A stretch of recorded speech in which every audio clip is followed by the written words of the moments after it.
Alright, I just got this new edition of the AK, AKM, and AK-74 second edition. This one is from Eric Lawrence.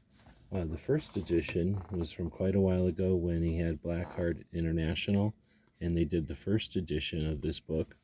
It was holes in it right away. This one is a little bit different.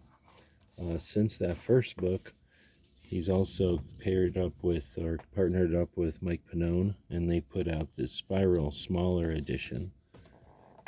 So this one has the same information, but it has some background as well. Lots of color pictures. This one is just over 100 pages.